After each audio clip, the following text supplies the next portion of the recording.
for those who are not, we will explain, that there's it's actually a good formula, well hidden in plain sight. So And it I was think never it's meant to be exciting. hidden. I mean, this was really always meant to be, codified message that all of us actually can go through these rituals and resurrect in this lifetime to that higher level of consciousness. But we all know that certain institutions like to come in a way and say, okay, you can do it, but through us. So, let us be your Middleman. agent, your consciousness real estate agent. So, of course, we don't need any of that. We can do it all ourselves. But to begin with, we would like to, as always, ask you guys, what is your connection to, I even know when we hear resurrection, we are already thinking church, and it's already, it's some of, these things and those. But if we can kind of detach what is the meaning of resurrection for you, and if you want, maybe talk about what for you is this. Do you know about the ritual of dying to be reborn, or dying while we are still alive, or spiritual death, or first death? Yeah, and have you had the first-hand experience of it? Or if you have any questions about it, that we make sure it's a very vast topic. So we will do the best we can to make it clear, easy, and understandable. But if you have a particular question that you would like to address or clarify, drop it in. We'll make sure. And just so that we are covered, I have brought the symbol that we will be remapping. You all know this symbol. So, how about you guys? Where do you stand when it comes to resurrection? What does it mean to you? Do you even know? What is your connection to this? Or have you actually done it? Many people in their life have done it.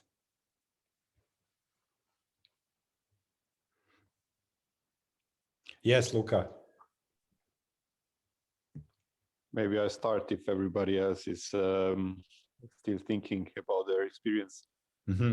Well, I think resurrection has been, for the most part, how should I put it, abused. It's a strong word, but still, I think it's appropriate. The idea of having to die physically to resurrect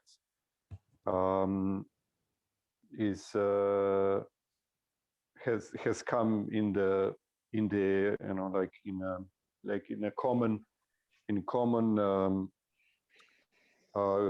it has become the common idea of what resurrection is supposed to be. And yet, if you imagine someone dying, well, everybody dies. So how is that an achievement? It's not. So exactly. When you die, nothing changes in that way that you would. Well, of course, the process of dying can be used for spiritual benefits, but dying itself, like physical death, is not an achievement. So after death, after the body perishes, we are still at the same level as we were before. So this cannot be the real resurrection.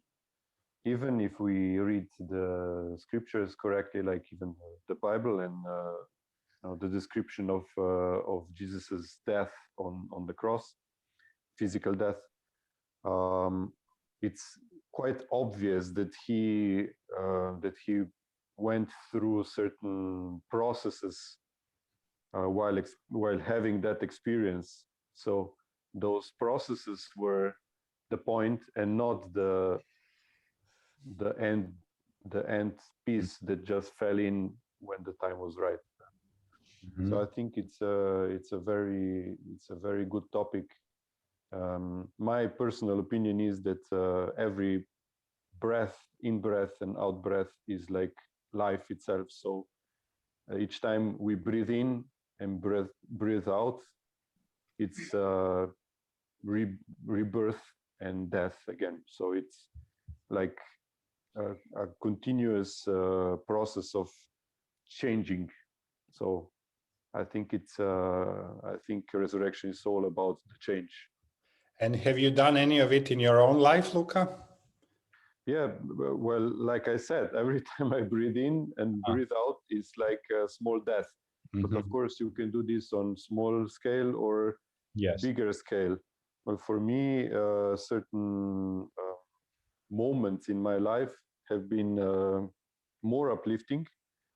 I couldn't describe myself. I mean, I wouldn't describe myself as an enlightened person, not in a general idea of someone completely enlightened. But I think enlightenment is not just one moment. It's just a continuation of small steps in the direction of liberation. Great. So, yeah. Beautiful. Thank you, Luca. Thanks for sharing. Yeah, very beautiful resume. Amazing. And you're completely right about the breath, because Pepe Danza, the musician who has studied, years and years with Zen masters in Japan, the flute, the masters insisted that you have to put all your life in one breath. And that's where you can call it. And Luca will know, who is also like a wind instrument player. So it's all about breath, yeah? You're a flute player, right, Luca?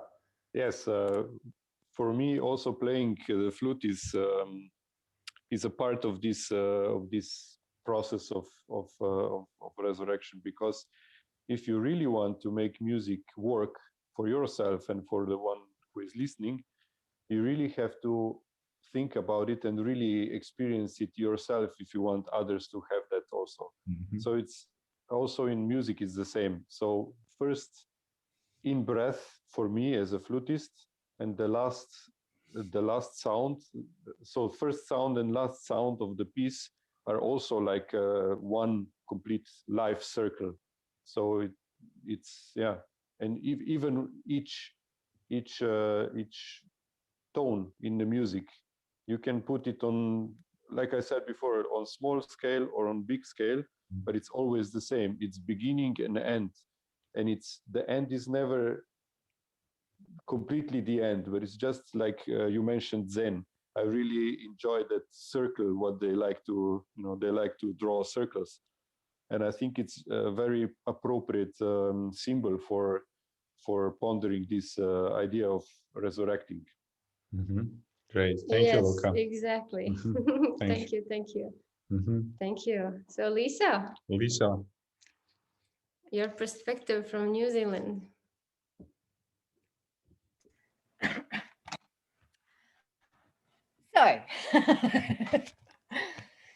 So, for me, when we talk about resurrecting, about rising again, and when we tie that to, like you said, with a near-death experience,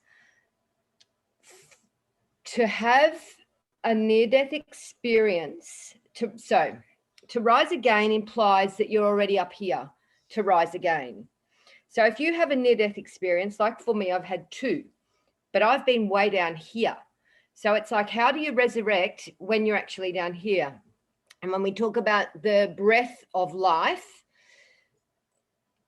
that's on one hand. But if you are taking in the breath of life, but not actually engaging with life, like it's like a minimal breath of life, because you're not living life. So with my 2 experiences, I was living a very, very different life than what I'm living now. And I would hardly say that I've come back from like this rising from the dead. It's absolutely not that experience at all. So to resurrect, to embody the resurrection, how it should be really, in my opinion, well, not my opinion, from my perspective, is to embrace that 0 point of life rather than the 3D-ness of whatever it is that you're indulging in life at that time, if that makes sense. Yeah.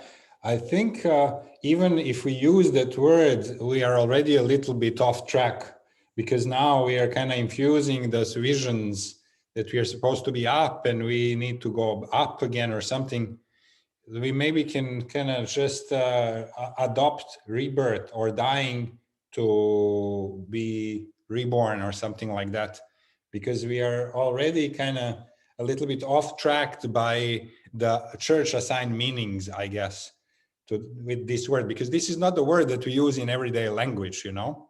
But initiation, we can call it initiation, and maybe it will be a little bit more of everyday topic if we continue using the word initiation. Mm-hmm. So it's interesting. Yeah. How the words like resurrection sounds churchy, initiation sounds mystical. We're talking about the same thing. And you're right in a way.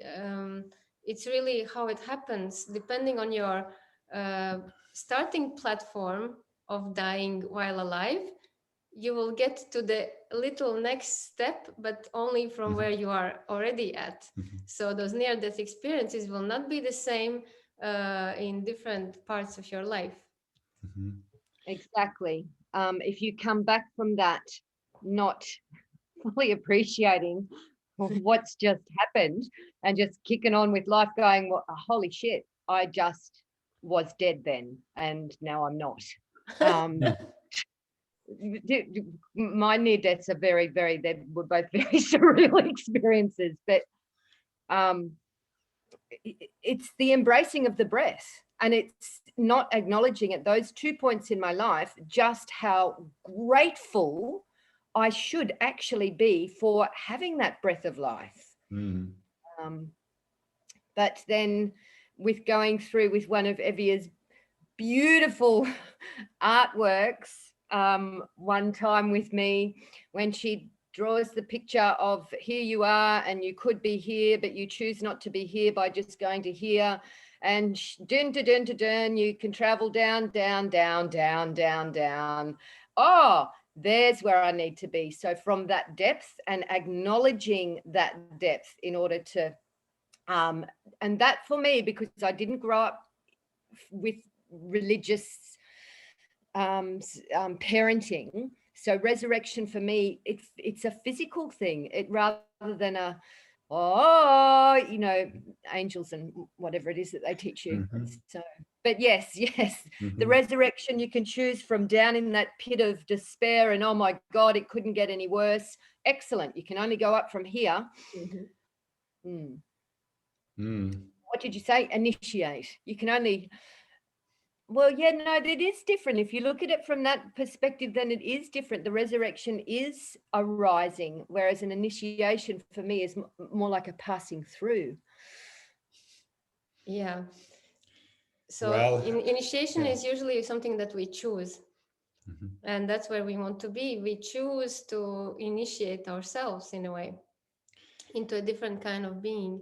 So if you look at it like our last week's metaphor of an elevator, both are true. You're passing through, you're passing through the channel. You're also going up, hopefully in the elevator, unless you have pressed the basement button. So you have to go to the underworld first before you can go up. And you will see it's really interesting in that process.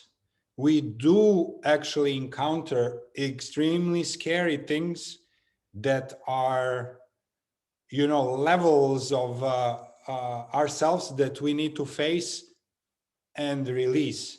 So that initial difficult period, like this huge fears of kind of having to submit ourselves to dying, is almost like a purification process that enables us to go higher up. But we'll go more into detail of that. But all of these are elements within the whole process.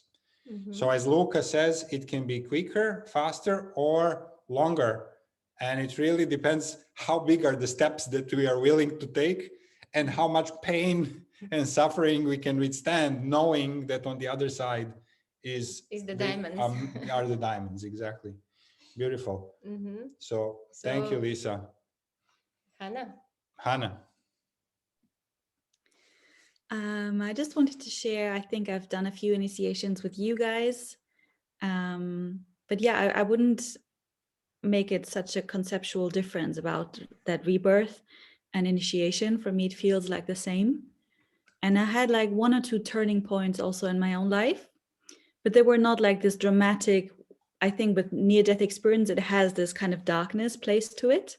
And then resurrection would be kind of a different place that we have to get to.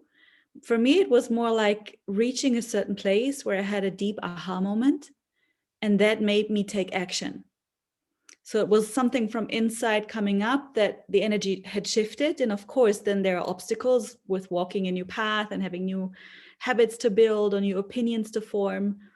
But it was actually more kind of a nice shift, a nice being stunned and puzzled at yourself, that you're actually wanting something or deciding, doing something that before you would not have considered possible, or that you wanted to.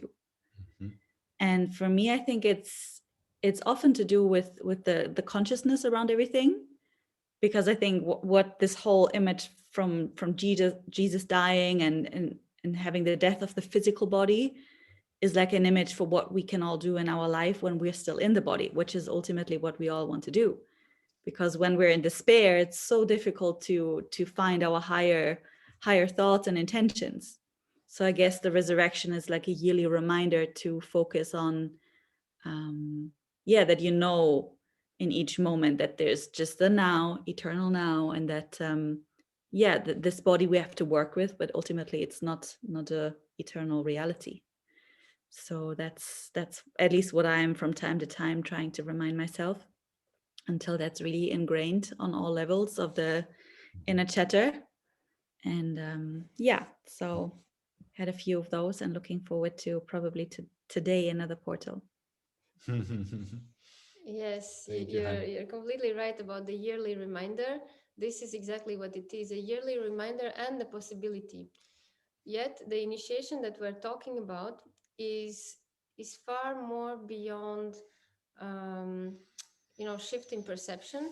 It's really dying completely to who you are, and it's usually we can't really do it by thinking about it. It's a process. We'll give the overview of the process of how it might look, at least that we have it in mind. Yes. Mm-hmm. And those personal initiations that shift perception and shift the decisions and lifeline, those are the ones still within the boundaries of your own consciousness or of your mind and then your body.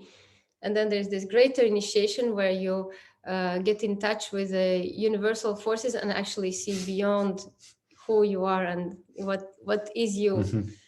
Yeah, literally things that we couldn't have seen within our old self. Yeah, so there's a difference between domestic initiation and international initiation. You know? So to speak, okay, yeah. Uh-huh. Yes. How about some of you other? Yes, Miriam. Hello. Hi. Well, for me, a very important initiation, and that still is with me sometimes, is a walking through fire that I did many years ago, and to feel really how you can uplift your own energy and your mind and walk through fire without feeling any heat. And that was a profound experience, and for myself, but I also felt like, wow, what are we capable of as human beings, to uplift your energy, to make your energy higher than the fire, and you can walk through. So that was an experience that I will never forget. Yeah. So it's a kind of in between what you say, it was a personal initiation, but also to realize, wow, what are we all capable of? Oh my goodness, this is amazing. Yeah. So if we can do that, then what else can we do that nobody even told us, Yes. Amazing. Yeah. Mm-hmm. Yeah. Okay, I wanted to say that. Thank you, Miriam. And exactly, thank you for adding this, because the ultimate goal actually of initiation is to reveal our true capacity as human beings, reveal the fullness of being human, because we are only what we are capable of thinking about ourselves right now. And the point of initiation is embodying more and more of our real capacities. What have we been given this mind and this body for, really? Yeah. Well, yeah, the whole super sophisticated system that we have, that we only see in a very basic way, but what else is this system capable of? Those are these amazing levels. And we get glimpses of these in some really interesting situations. We can get glimpses, like you got a glimpse of, wow, this is possible. And this I have witnessed, it's mine, I have experienced it.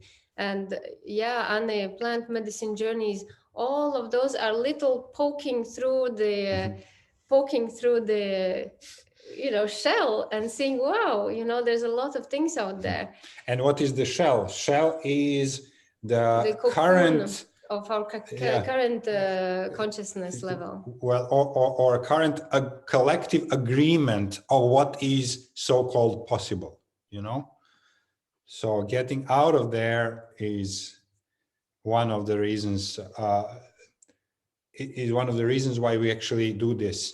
And okay, well, let's hear a couple of other experiences before we get into the whole system. It's very precious. Thank you for sharing all, because it's really, it's building up the whole topic. Yes, Anna. And then Eve. Yes, I really don't know where to start. First of all, maybe from my kind of religious upbringing, I was brought up Catholic, but I could never really relate to the picture the religion created around it. And like from perspective, what I now think about it, it became very mechanical in a sense. So people just do things, but without really kind of like trying to peer into the mystery of it, right? Because there are some symbols and some events like that Jesus died and he resurrected, but it's like so mechanical, especially what I remember from my childhood. So we would just do these things very mechanically without ever going deeper. And to me, what I at some point, what I disliked about it all is this kind of like that suffering is a virtue. So basically there was more stress on suffering than actually on resurrection. So yeah, that was very interesting. Regarding my own experiences, I have really a few, or actually quite many, because I worked a lot with plant medicines also, but I also had a very impactful experiences in my dreams.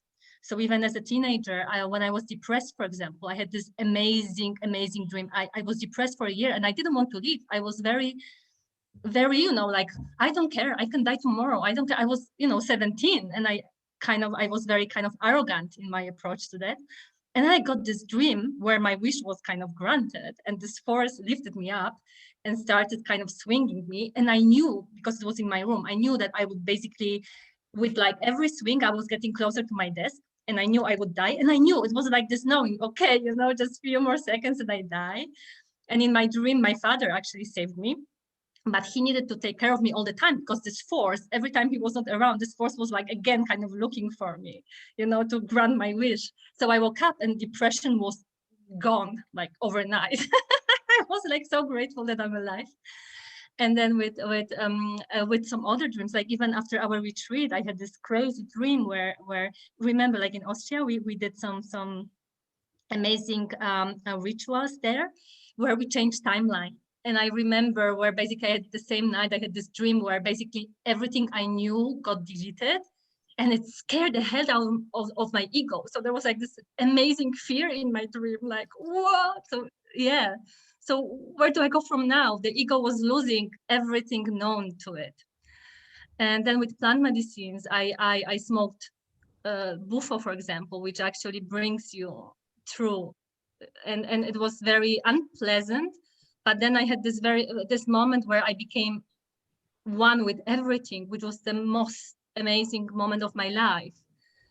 Or also, I find ayahuasca for that, because it really brings you through very dark waters often, and very often, or in most impactful ceremonies in my life, there was this very feeling of like being reborn, actually, where I would get through very heavy, dark stuff. And then in the morning was like, whoa, you know, I'm alive, I survived, and I feel amazing. And also like different perspective that it would bring. And yeah, so it's a great topic. Beautiful. Yes, and dying to live. Yeah. So one of major points of these initiations is dying to be fully alive, because as you described, you know, you didn't appreciate life until you were about to lose it. Exactly. And if I can just say one more thing, because something Das really da? Fahr mal langsamer, was die verkauft. Yeah, go ahead. Because something really interesting happened, like an interesting insight. I kind of got this insight that the way I use my body is basically I have this virtual reality glasses, and that's it. And then the insight was like, you're using only the virtual reality glasses, whereas you got the full virtual reality suit. So embody it, you know, like go into it fully. And it's what you said before, it kind of recalled this message I got like only 2 weeks ago. What is capable if I fully embody myself instead of just speaking to the world through my glasses, you know? So yeah. Yeah. Yeah, you're really amazing. You're putting those words on that energy, really amazing. So that's exactly that, understanding that we have this capacity that is so much more than just glasses. And that is also one big point of initiation, how to recover the connection to the full body suit.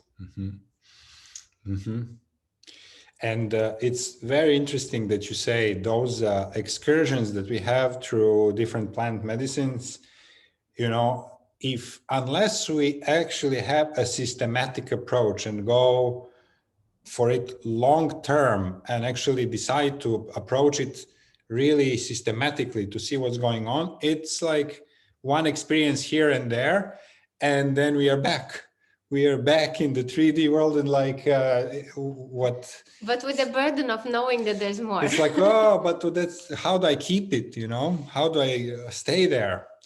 So this is an interesting way of how approaches, you know, this one gives us the peak, how it is there, at least we know what's beyond, but then we come back. There are other ways, and some people who are actually able to keep the experience, so, and stay there. And this is what true resurrection is we don't come back, we stay on that level. Yeah. So we hear Eva. We had Eve, then we had Anna, and then Sheila. Eve. Hi. Hi. I think as I was listening, and you know, I think it was Luca who said about the breath, got me thinking about my experience with ayahuasca and how the initial part of the kind of ascending out of the body, what I became fully aware of was my breath. Like, you know, like when you're underwater and you can hear your breathing, it's like really intense, and the panic that came over me in that experience and not knowing what was happening to me. The shaman by this point was like miles away, and I was on my own, and you know, I had to kind of hold myself and guide myself through the process and stay calm and feel that you know, the panic, and I guess that whole process of dying, how frightening that process can be if you don't have the wisdom that we are obviously all trying to collect through this particular incarnation. And then I was sort of sitting here thinking, well, when was the last time before ayahuasca that I had an initiation where I was so fully aware of my breath? And I just immediately thought of giving birth to my 4 children, you know, in a sense, that whole birthing, you know, because I changed, you know, with every child, you know, like that was my karma to go through that initiation 4 times. It's not everyone's journey, but it certainly was what I signed up for. And how with each birth, there has been a rebirth for me, you know, with them. I mean, you know, and how it always relates to the breath, and how beautiful it could be to actually live each moment as Luca explained, with the breath, and not have to go through these kind of these intense purification with all the suffering, which the archetype of Jesus kind of represents to humanity, that there has to be this painful experience. And can we start to transcend that? Like, for me, it was like this archetype, this story of this man was like, he's done it. We don't need to copy that anymore. He did it. He cleared the path, so we can find other way. We don't have to sacrifice ourselves over and over and over again now. It's kind of more of a I don't know, we don't need to do it anymore. Like, we can just enjoy each moment with the breath. So yeah, that was just what came up for me listening to you all talk. Though those birthing experiences were painful, I would imagine, right? Physical pain was there, right? Giving birth each time. But not suffering. Yeah, it's a huge amount of suffering, but it's kind of interesting, like, you know, as we progress as humans, like how we can support women through that process to really, because you know, there's stories of women that have been taught how to go through that process practically pain-free. And what would that experience be for a child, you know, who's birthing into this physical world? You know, as we evolve as humans and we, you know, step out of all this need for suffering and pain and fear and panic, you know, if we keep rebirthing through that canal with the mother that's totally anchored and supported, and we've taught ourselves as humans how to bring new life in with just complete serenity. I mean, what could that mean for us as a race, you know? Exactly. That's the next level of awareness, collective awareness about these processes. Yes, I hope one day. Yeah, very, very interesting thing that opens up there. Yeah. Well, thank you. Do we have a moment to hear a couple of more? Yeah. Let's hear. So there was Anna, then Sheila, and then we have Uwe. Yeah, hi everyone. Well, what I wanted to share is that I have the more and more of a resistance and bad feelings about all those topics related to church and what they taught us we should do for Easter and for this and that. And I really feel that it's past tense, you know, that way of connecting. On the other hand, I love the part of celebration with loved ones and having little ceremonies here and there and being reminded to have as much as possible beautiful ceremonies with family, with loved ones, but not the way, and also like Eve said, I feel that their suffering is not needed anymore, and that constant reminding that it needs a huge suffering to get to the other side of something, that we're now in some new era where we have to find and the ways to create new bridges, and I hope that you will talk about that when you said new associations with those words, with that symbol that I really, when I saw, and every time I see that Jesus on the cross, I say, my God, can we overcome this? And yeah, and the priests in black, you know, we should respect when they pass, and they're all like, they look horrible, all dressed in black and serious, and you know, I really have the more and more strong resistance towards all of that, and the need to, you know, just make a circle around churches and things like that. And it happens in the last few years that unconsciously I choose to do that was also interesting for me when you said I would like to hear more about that international initiation, because I really feel that it is a real initiation and a great and a positive way of initiating and spreading ourselves and our spirit. And I really feel that every time I discover a new beautiful destination. And it happens that lately, whenever I find myself that whenever it's a big like Easter, a big date that we should celebrate, I unconsciously find myself on a beautiful journey, you know, and that is my kind of, and I don't plan for it. Like for this, I didn't plan for my next journey to be on Easter, but it happens to be on Easter. So I have to say, you know, but I'm so thankful that for next our Orthodox Easter, it happens that we will be on Maldives, you know. So that is the kind of celebration and the kind of feeling that I feel we should have about those celebrations and church and churchy celebrations. I feel it's past tense for all of us. So that's how I feel about it. Yeah, thank you, Anna.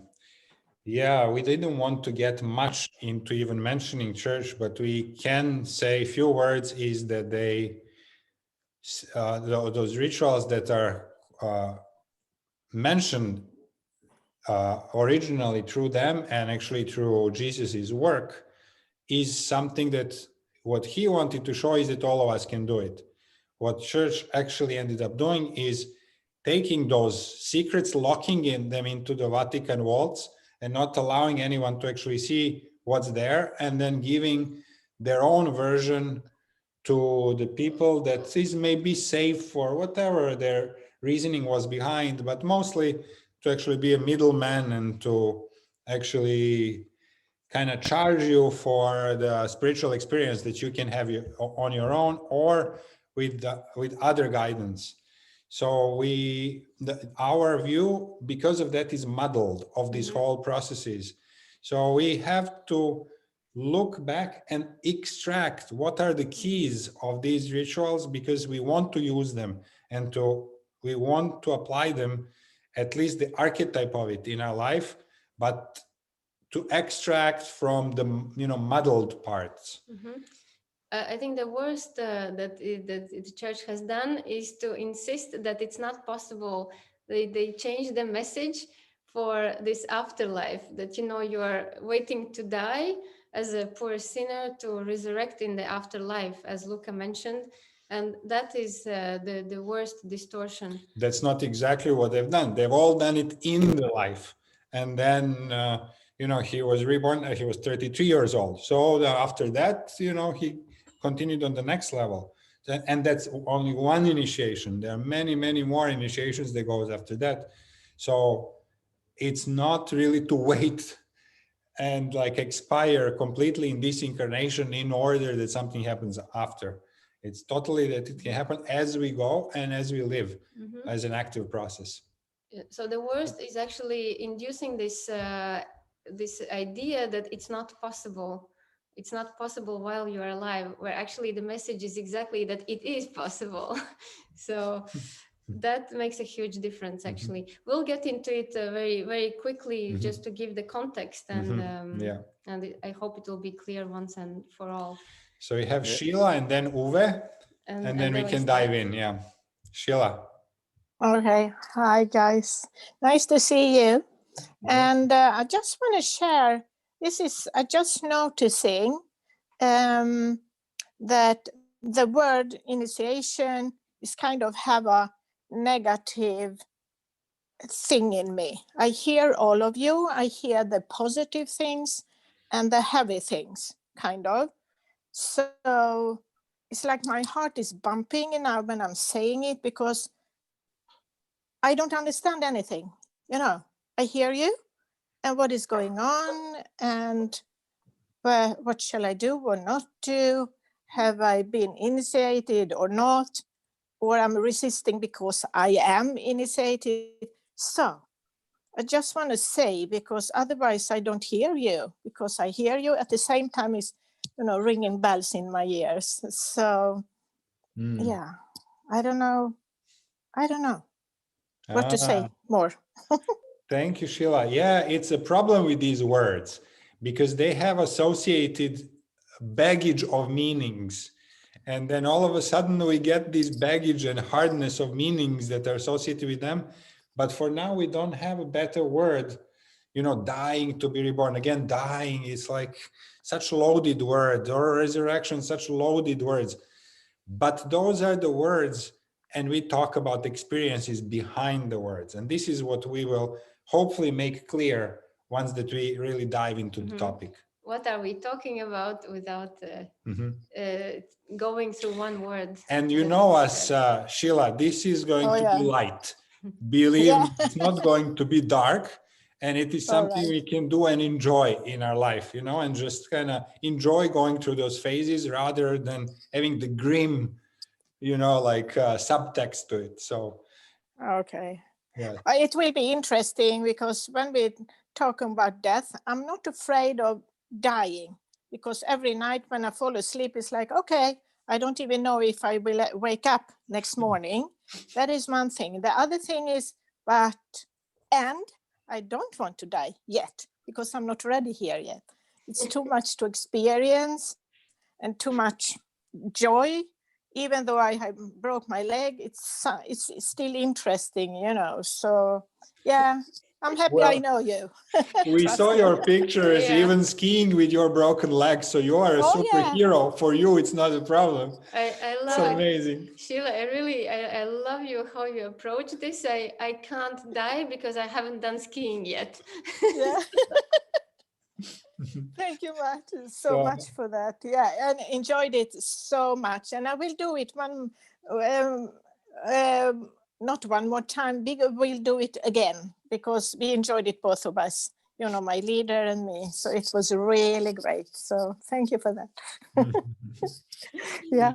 Thank you. Okay. So I'm looking forward to follow you and listen. Yeah. So thank you. Yeah. So quickly, Uwe and Gilles, and then we dive in. Have to start, otherwise we'll never learn about it. Yeah, I just want to say quickly, Sheila, you are amazing. This is really awesome. I mean, I've never heard that before. So on the topic of dying and rebirth, so to say, I just recently mentioned to Vittorio that I did a conscious dying course, and I want to be a little bit the counterweight towards what we have heard before from other people who have mentioned the plant medicines. And the conscious dying course was a course like 10 days everyday meditation. And I experienced this outer body. I had an outer body experience. And yeah, I felt I'm there. This was really, everything was gone. I was really there, and on the other side, or whatever you want to call it. And it was completely amazing. There was no medicine or no any chemicals involved in all this process. It was really just the meditation and the intention of this letting go and die. And I think it was one of the best experiences I had. It was really amazing, very, very deep, very moving, and I could take a lot with me. But then, you know, exactly coming back into the body and getting back here, I was so happy to be here. And it's amazing. It's what we make out of it. It's the story we tell ourselves. And but it was really helpful to see, you know, like there's the other part, there's the other side, and you can let go, and it's not dangerous. It's not, you know, it's not something you have to be afraid of. It's something you can look forward to and be happy about. And yeah, this is the quick version I wanted to share. Thank you very much. Yeah, thank you. Thank you. Precious to hear that actually, you know, it's another way that doesn't involve chemicals or everything, but what you own in your own body. And that's also very important to know. Yes. And like Luca says, it is something available for everyone. It's not exclusive to some historical figure, you know, like Jesus or whoever has done it. Once in human history. He had only showed this is guys how to do it. So we can all do it in our own personal experience. And that's what we want. He made it public. Yeah. Let's say. It was like before YouTube. So he's okay. This is, if there was YouTube, it would be already like the step-by-step instruction how to do it. Jill?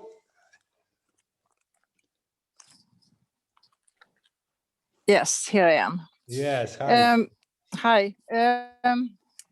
When I started to do the journey work 20 years ago, we very, very often we go back in time and we have to go through death through memories from earlier lives or whatever. But that's quite common. So that's the way to find a rebirth for me anyhow, and to start fresh, to leave all the things behind and start fresh in a way. And there's also, my husband was working with me in this journey work, and then tomorrow, it's 11 years ago, he passed away on the Easter day at that time as well. And he had one personality type that he really, really looked up to, and that was Jesus, the way Jesus has been shown to us, how he lived and so on. And then he dying on that Easter day made me feel very, how do you say, not comfortable, but safe in a way. It made me happy in a way also. And that he could share that with Jesus. I later saw in a meditation that Jesus actually came down to the place my husband died outside, and to that place to fetch him and take him up to the heaven. That was a very strong meditation. Anyhow, when he had died, the morning after, a very close friend to us phoned me and said, he's here. He wants to tell you that he wants to thank you for helping him over. And I told my sons directly after that, and since then he's been with us. He's here all the time, and I'm working with him. We are helping people to find new ways of life and leaving the old things behind. And what I've also learned about doing this Easter way, 20 years ago when we started doing this process in journey work, was very hard, a lot of suffering. Today I can do it without even meet the people, the client, and then do it very, very easily for them and for me to just take away old stuff and to give them a chance to have a new lighter life, to leave all that garbage behind, so to say. So yes, I agree totally. We can really, really do this ourselves here and now, to give ourselves new life every day with every breath. And it's a lot of thoughts going on, so I hope you can understand some of it. Yes, Jill, actually, this is such a precious sharing.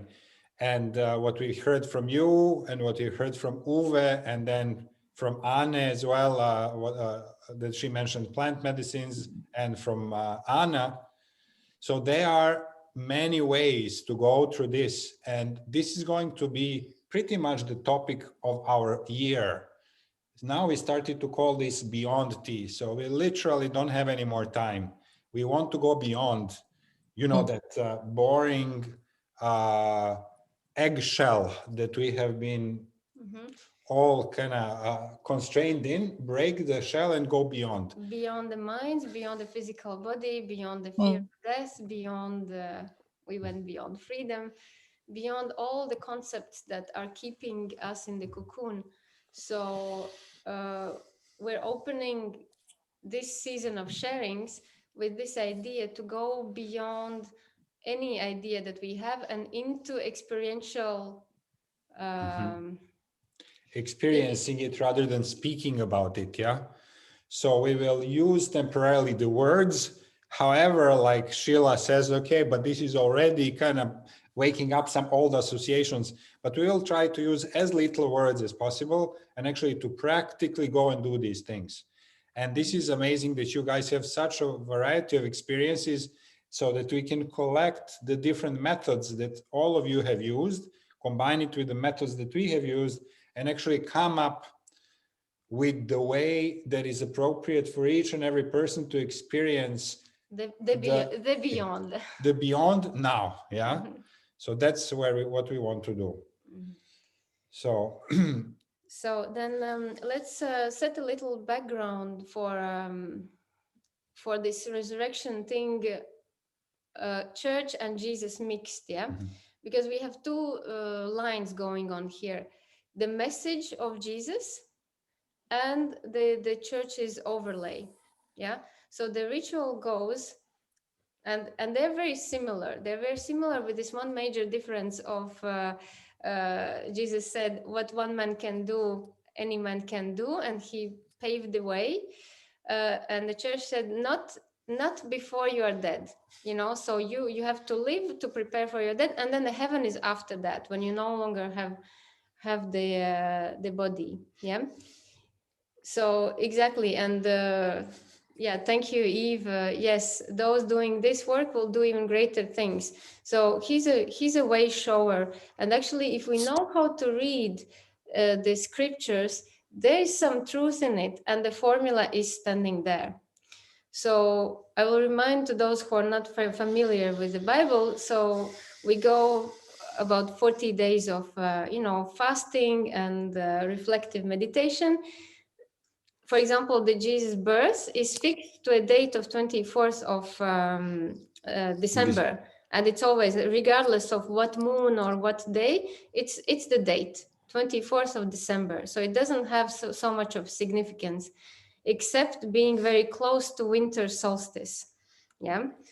And so that's where we would have to shift it a little bit earlier to the actual solstice and not to the number 24, because it doesn't have an energy itself.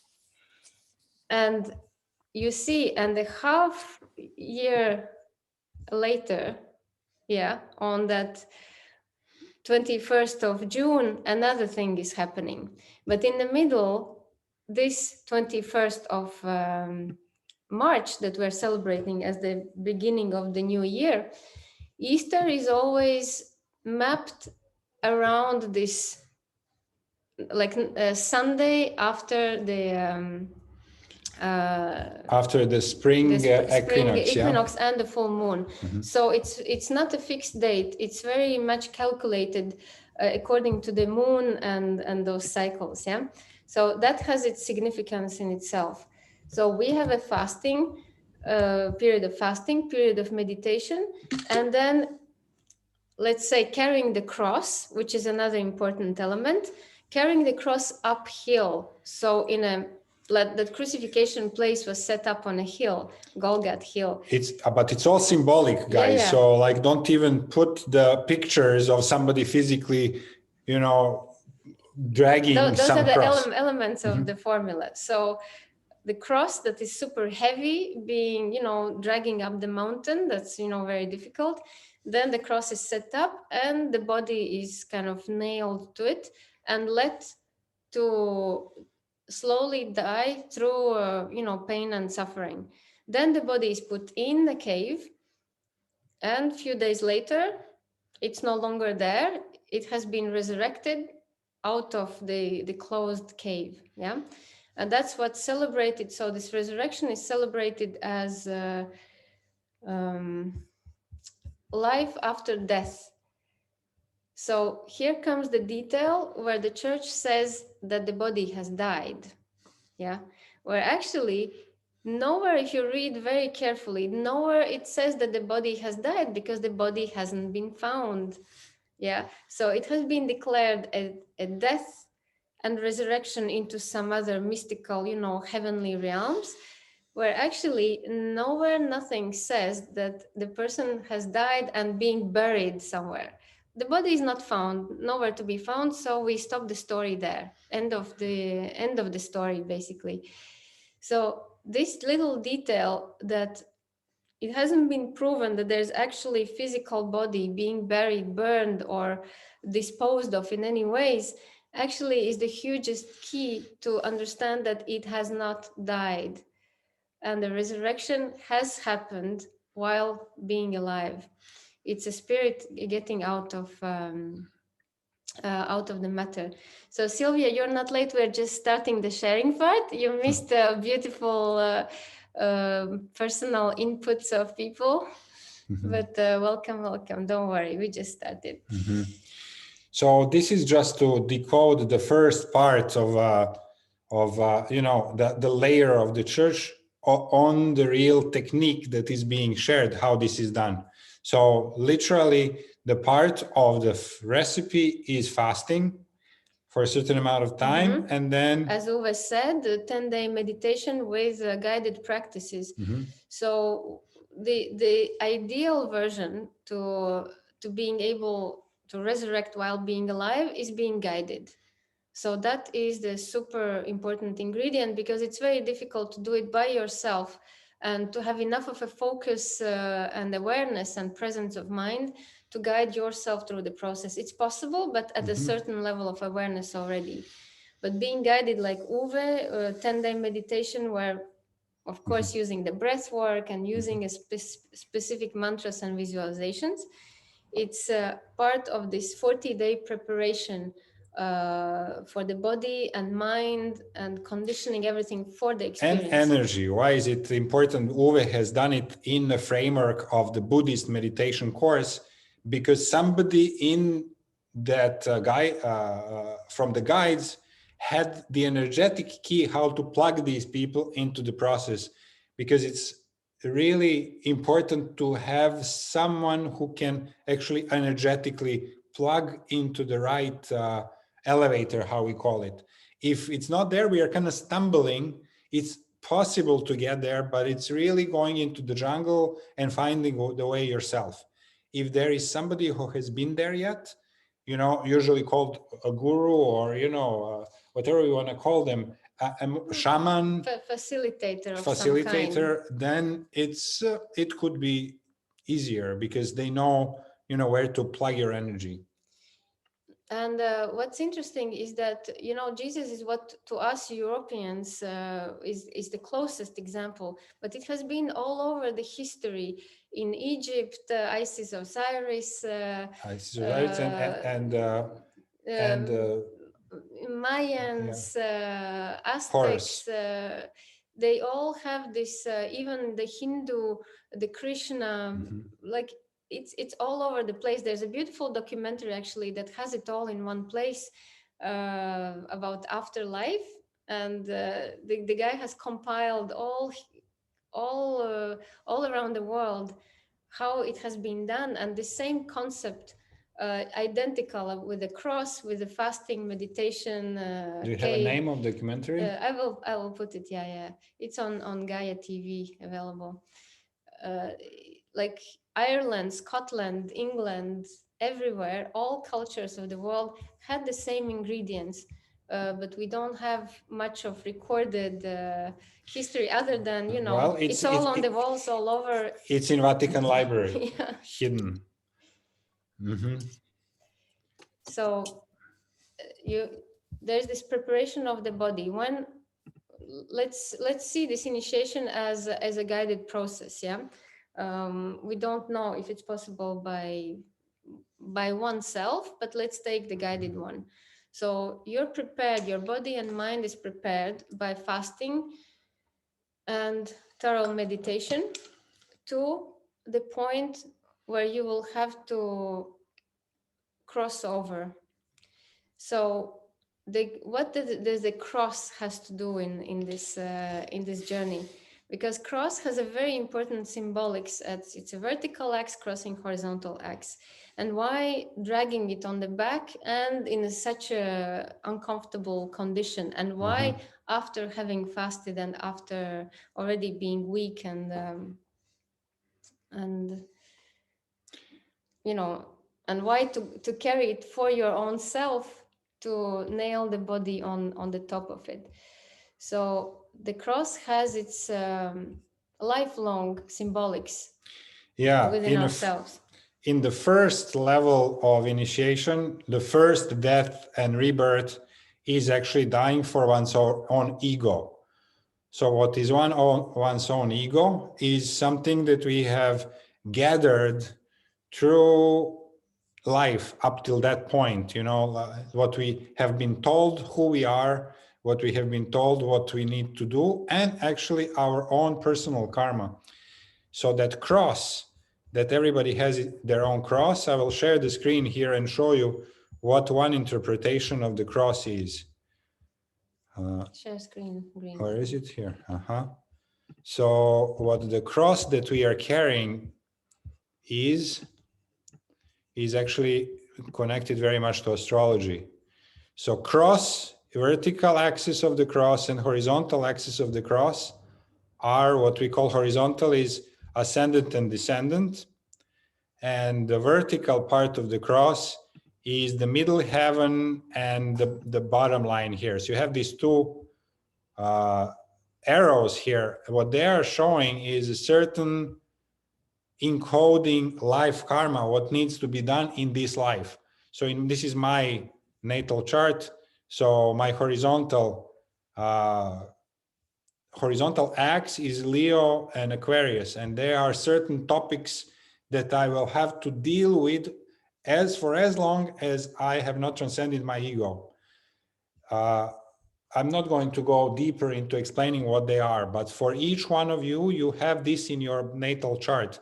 And these are the parts of the universe, of the solar system that are most encoding how you feel and how you interpret things, and how you will tend naturally to kind of skew the reality in order to kind of process what's happening to you in this lifetime. So for me, horizontal axis of my cross is between Leo and Aquarius, which is also between Sun and Saturn Uranus energies, and vertical axis of my cross is Aries and Libra. So it is between Mars and Venus. So this is my cross, and all of the topics that come into my life match with this, and I'm in the middle of that cross until I die for it, and I go into the higher cosmic topics to deal with, and these are on the next level, collective ones. What am I, how do I experience, for example, the collective karma? So this is my own little life story, and my own little things, preferences and tastes, and what am I personally scared of, what I personally do well. The next one would be we raise onto the level of the collective, and we actually experientially feel ourselves as embodying the whole humanity. And it doesn't say that the first initiation will already let us transcend the personal phase. Maybe we will have to die a couple of times or initiate a couple of times until we have cleared levels of personal journey. Usually, probably, depending on really the speed and the vehicle, how many times we will do it until we get to that next level and literally feel one with all humanity. But this is not the last level whatsoever. So this is the next level, is that we feel as humanity, we have one destiny, and humanity has its own bigger astrological cycles that go like through, you have heard about the age of Taurus, age of Pisces, age of Aquarius. We are entering the age of Aquarius. These periods last about 2,160 years each. For the whole cycle of humanity, 1 year of humanity is 26,000 years. So then 1 month of humanity is 2,160 years, where humanity experiences the certain topics. So we had these Piscean topics about being victims and sacrifice and torturing oneself and sacrificing oneself. We are entering into the human phase where it's about Aquarius. Aquarius is about wisdom, about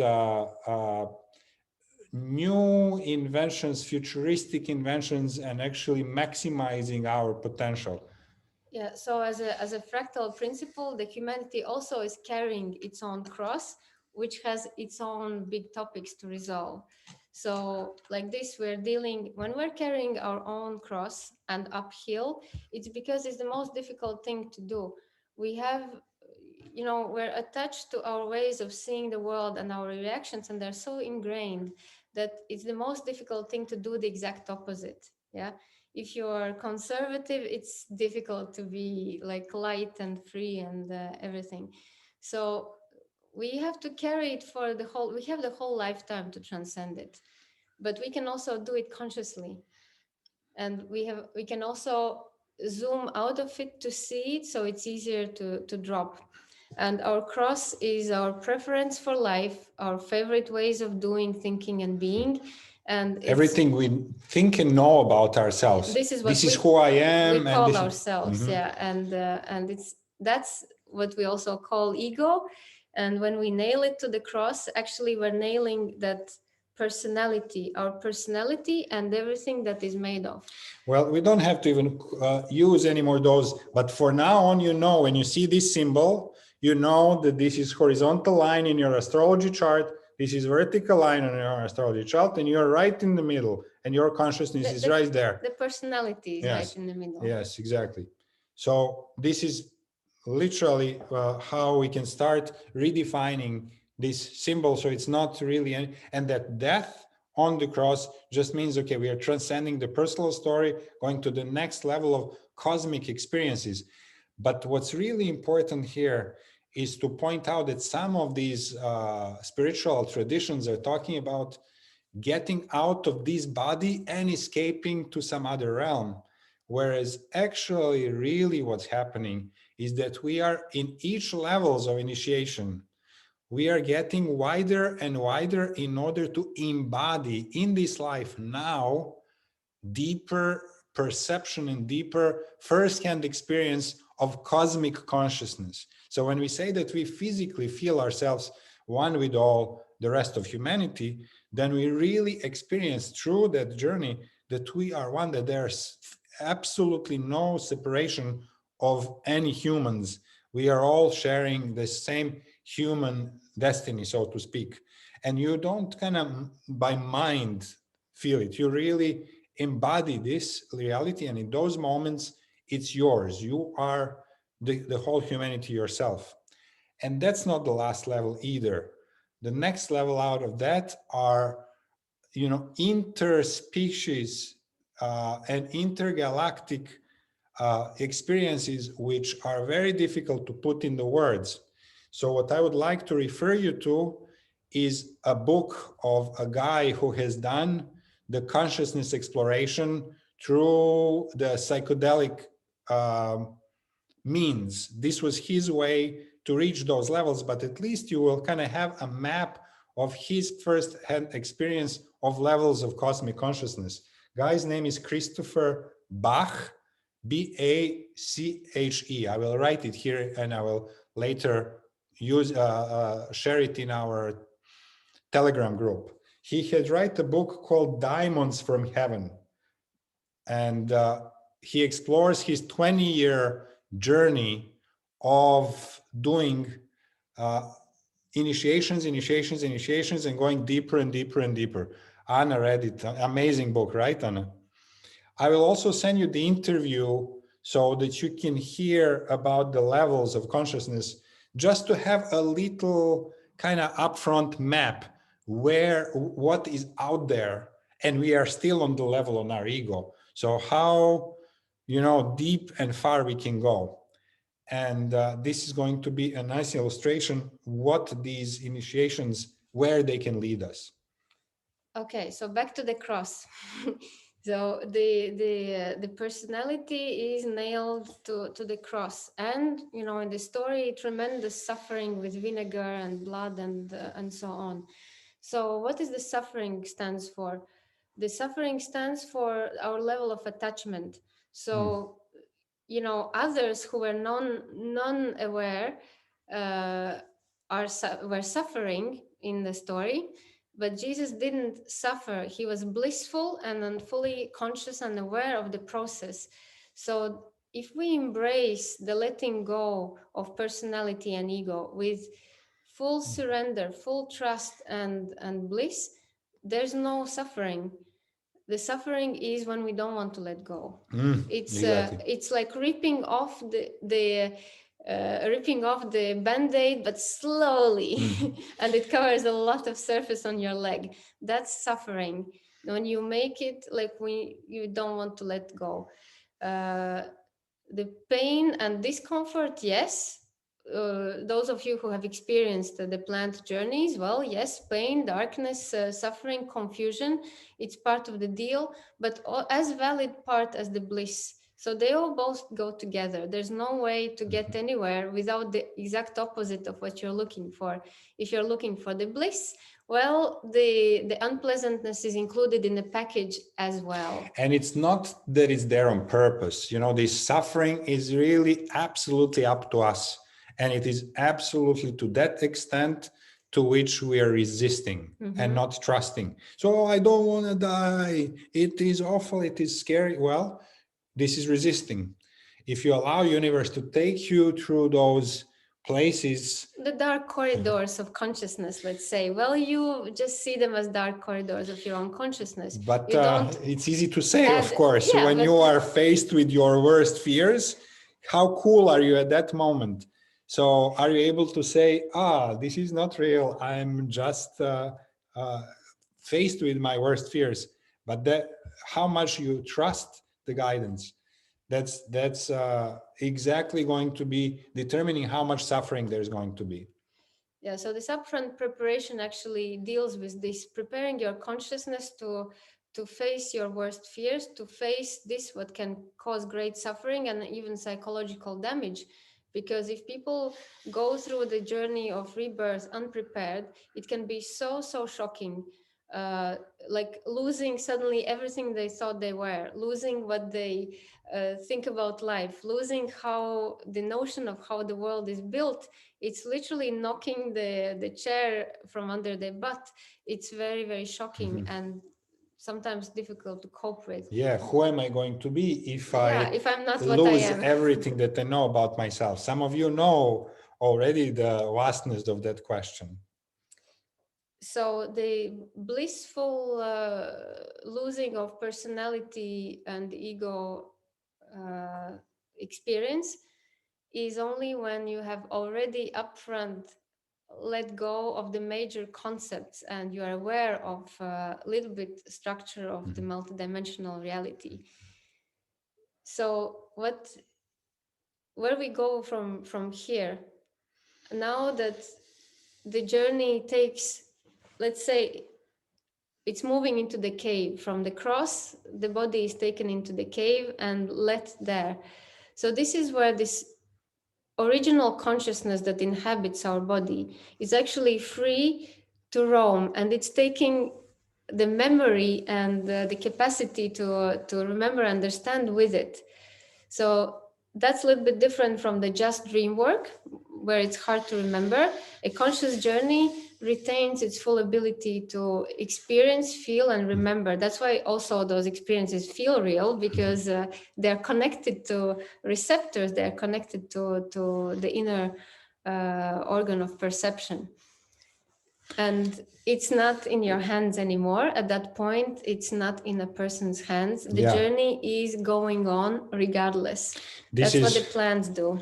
Well, here is the quote that deals with that. Before you get started on your journey, on your initiation, you own the journey. After you start, the journey owns you.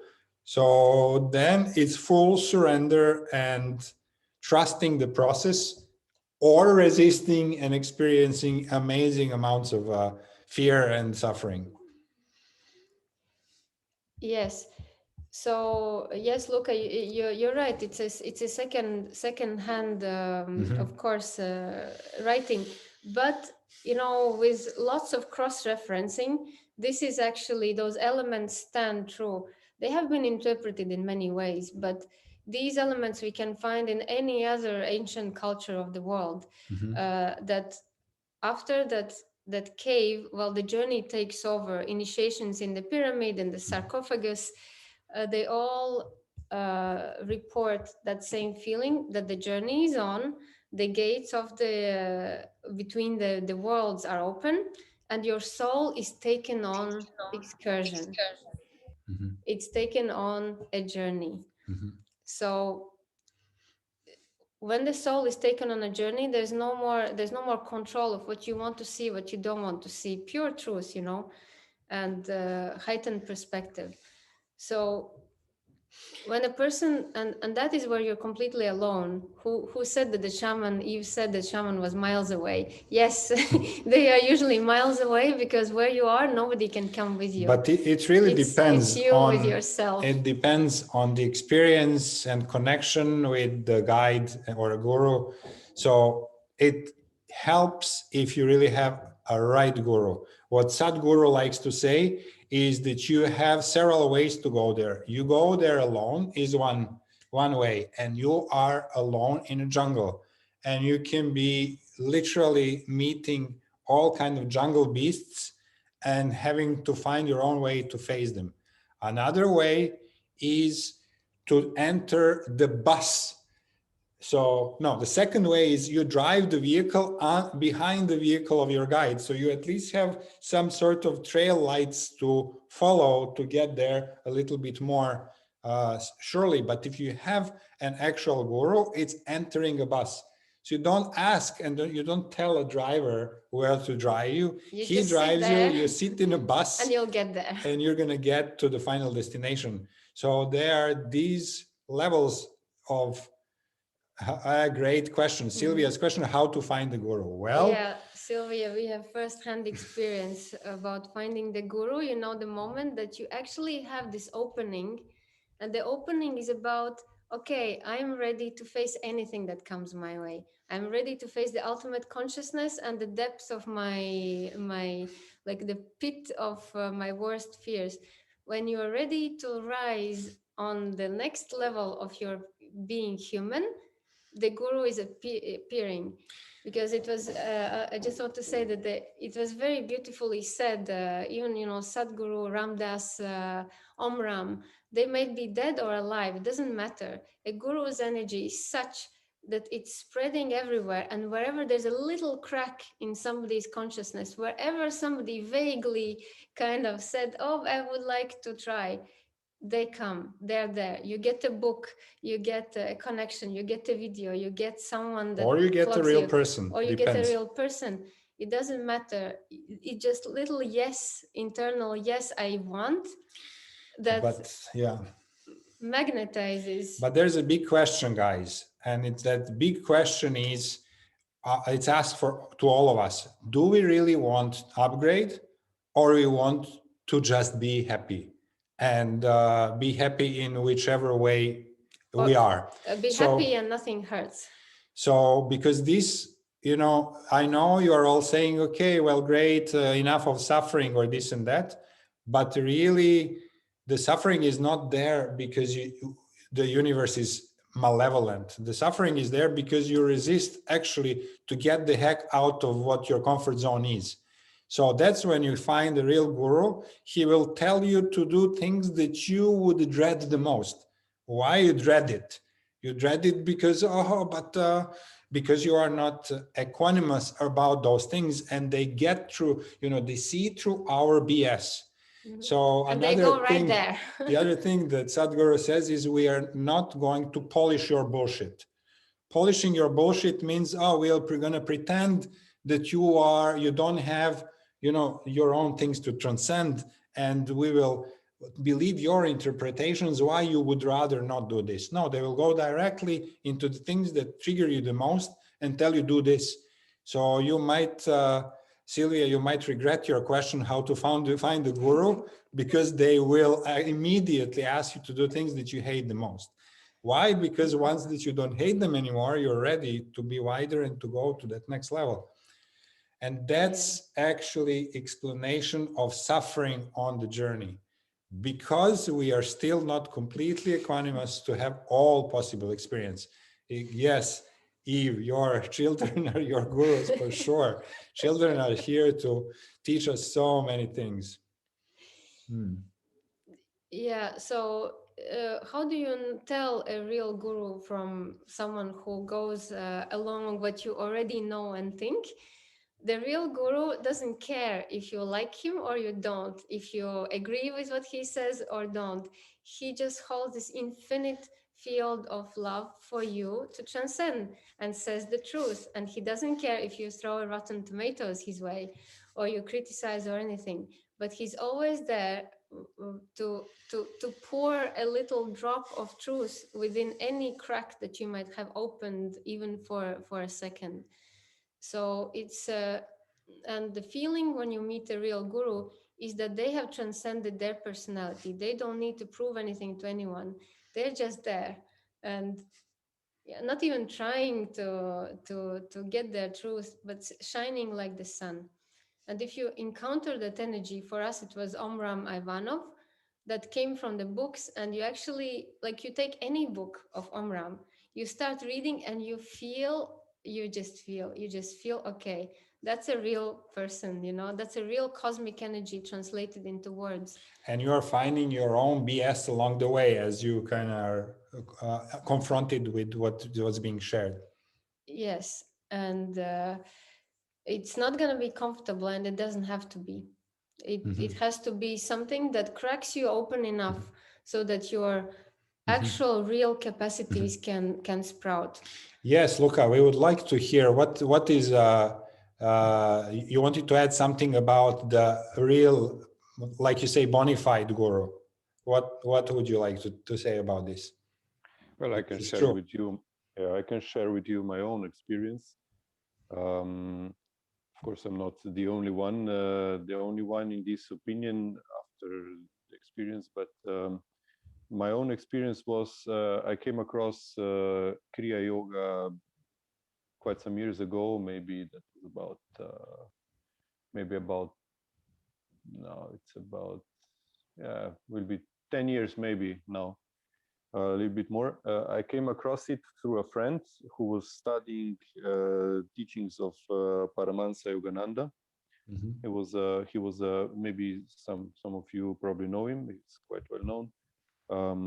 He was an Indian Kriya Yoga teacher who spent most of his life in United States, and he created sort of a system of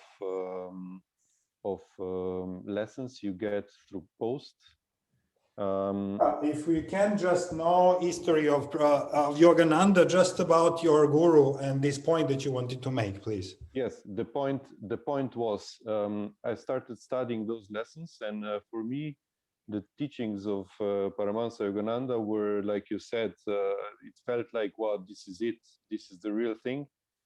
But after some time, when I was practicing these guidelines, it became apparent to me that it's not quite the real thing, because there was exactly what you mentioned before. There was this experience of another person missing, another person who could show me that absolute love, what you said, without any kind of condition. It's turned out that way, that I met some other people who were also involved in Kriya Yoga, but they had a living teacher in original Kriya Yoga line. So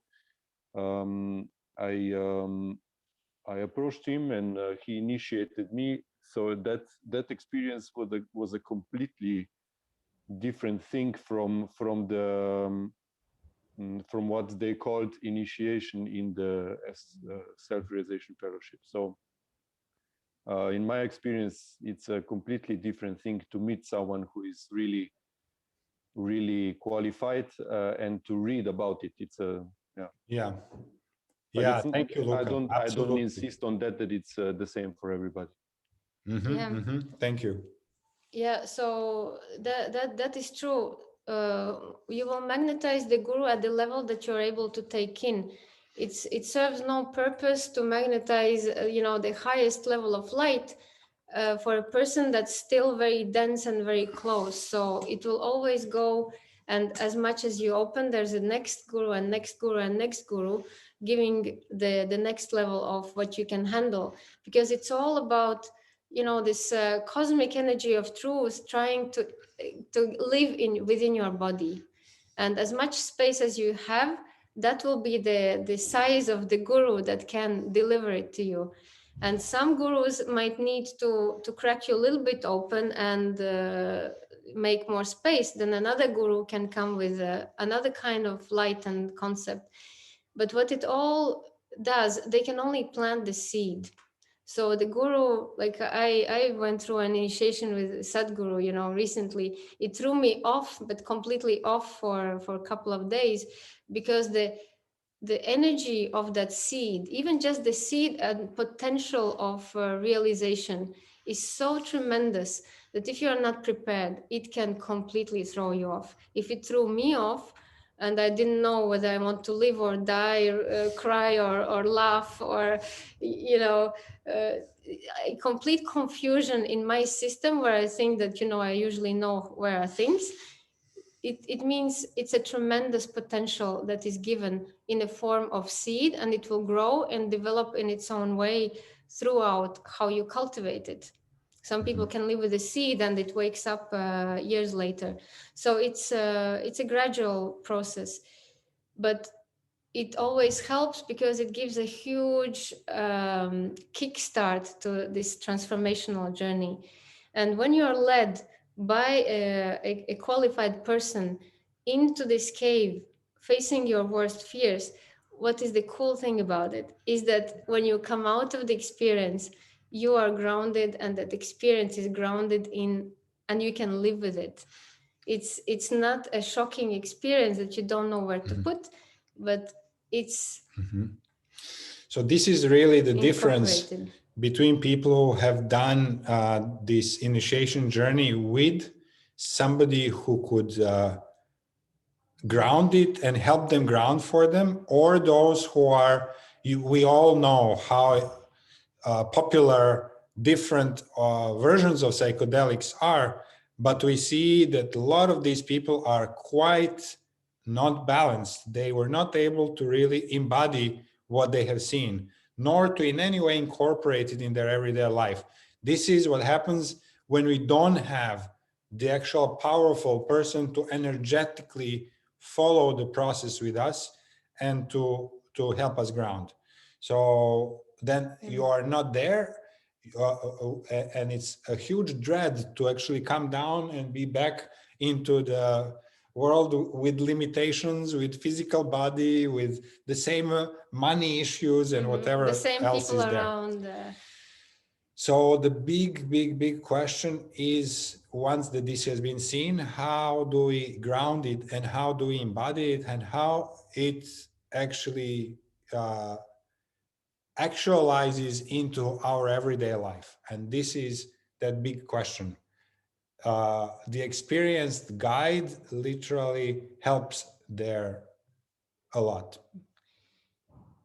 So, and the point of this initiation and resurrection is to experience the death while being alive. So that's what the whole thing is about, basically. That if you can experience, as Uwe said, this consciousness that there's nothing to be afraid of, there's another kind of life that awakes within you. There's another kind of trust and surrender that appears, because death has been this topic that, you know, other people die and not us. Yeah, it's been somehow like I live and then I accidentally die or disappear, and end of the story. It's not being talked about, it's not being taught about. And this is where we have to pull all our attention, because this moment of death can be the best moment of your life, and you can do all your spiritual ascension during your actual physical death if you're aware enough. But how about being aware of your death in the middle of your life? How about knowing exactly what's going to happen? And so the man, this Bash, who wrote the book about, you know, after countless 700 journeys. 72 days. Yeah, 72 sessions. Yeah? 72 sessions that each last about 8 hours. Yeah. But and huge grounding process after that. So this was, his journey happened throughout 20 years. 20 years of, within 20 years, he had 70 days of initiation, of death, dying, and rebirth every time. And so he can say with confidence that he's absolutely not afraid of the physical death. He physical knows death. Exactly where he's going. He's not looking forward to the moment of dying, you know, the physical kind of suffering of the body, but he's looking forward to what's after.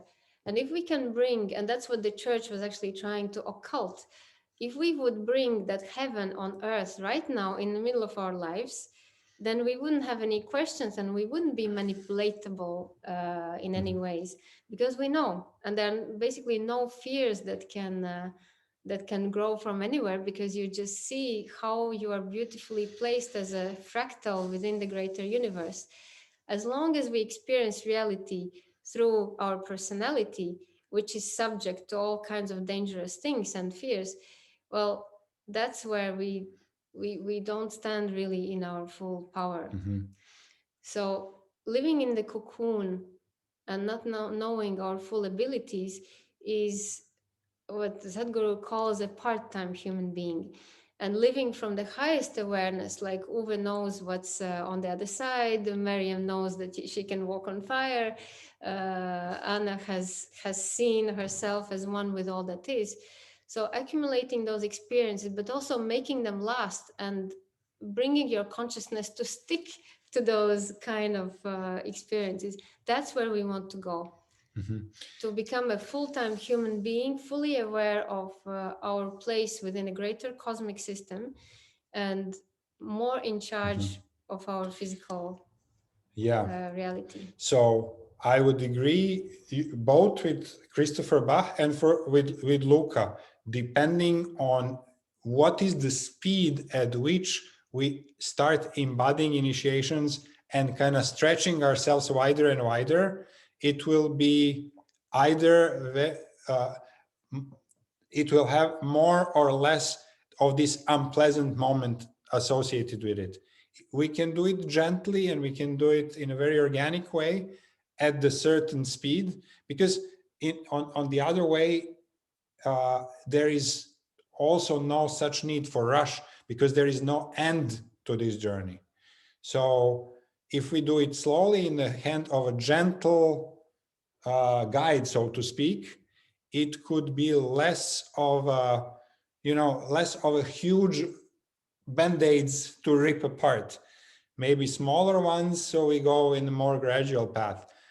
If we are in a rush to get to faster to the higher levels of cosmic consciousness, well, then we go through some of those more extreme journeys that are faster, but we are experiencing thicker levels of ourselves that we have to take out. So it's really all also about the speed and about the gentleness of the approach. So that's why I would suggest that you know as much as possible about possible journeys and then select the ones that most resonate with you. So the speed of the journey will be determined by your willingness and your desire to go beyond yourself.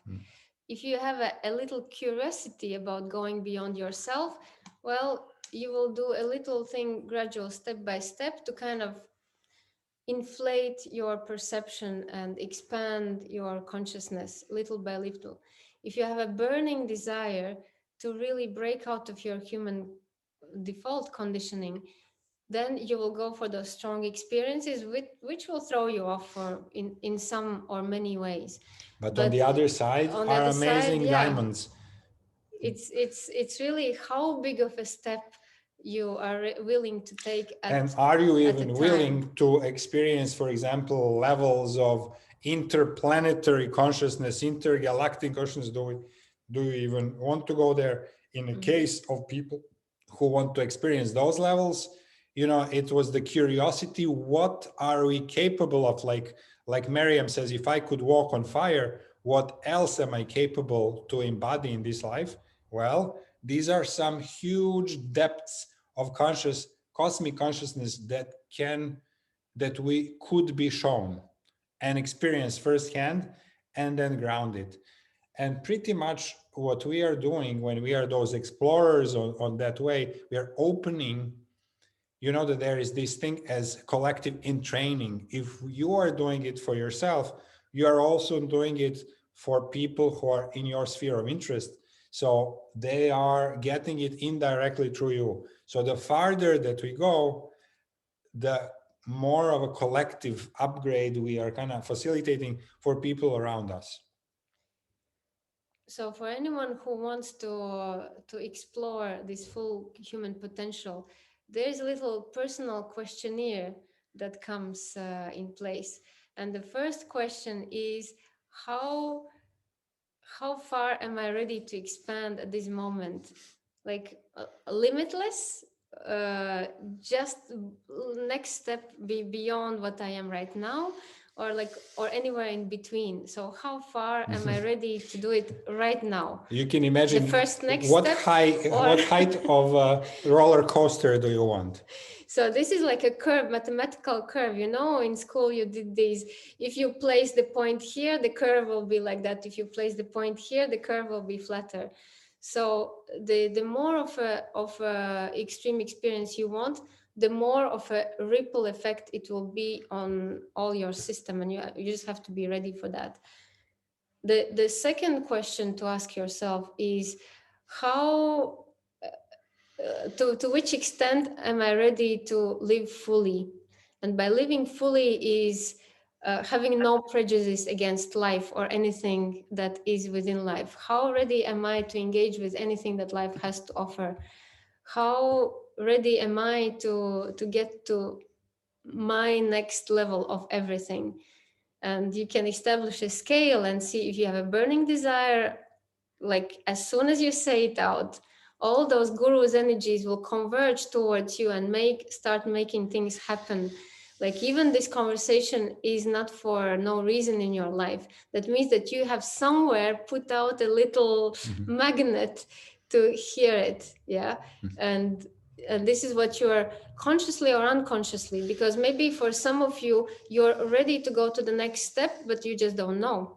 So this information is like a little wake-up call. Hey, like time to crack the shell. It's Easter, let's break the egg.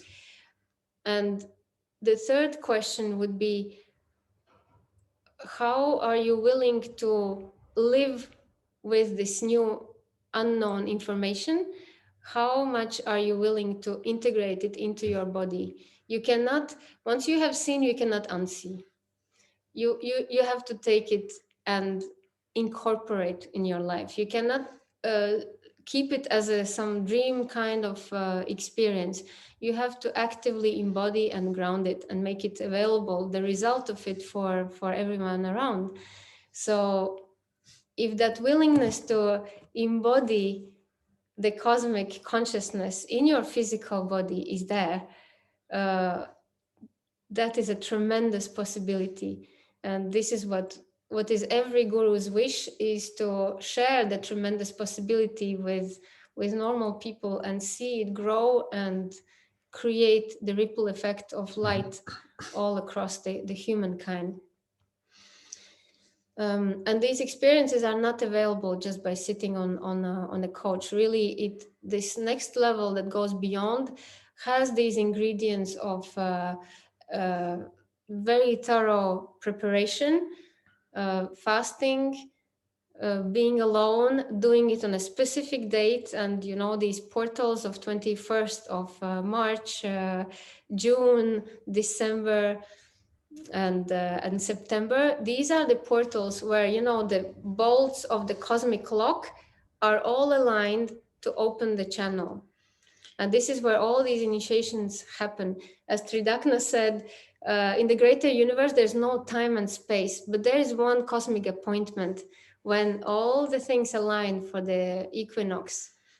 This is the cosmic appointment, and this is where everything is happening. So if you pay attention to these 4 moments and do your initiations around those times or on your personal birthday portal, you have the support of the universal forces. So it's like really catching the wave. Of course, you can do it out of there, but this is the topics, even through that journey that you will go through, will depend on your personal interaction with the planets that are active and interacting with your personal cross. So it's so it's so important. So that's where, if you are aware of your personal cross, it can be of great help, because then you see, okay, I'm supposed to go, like it's really like karma.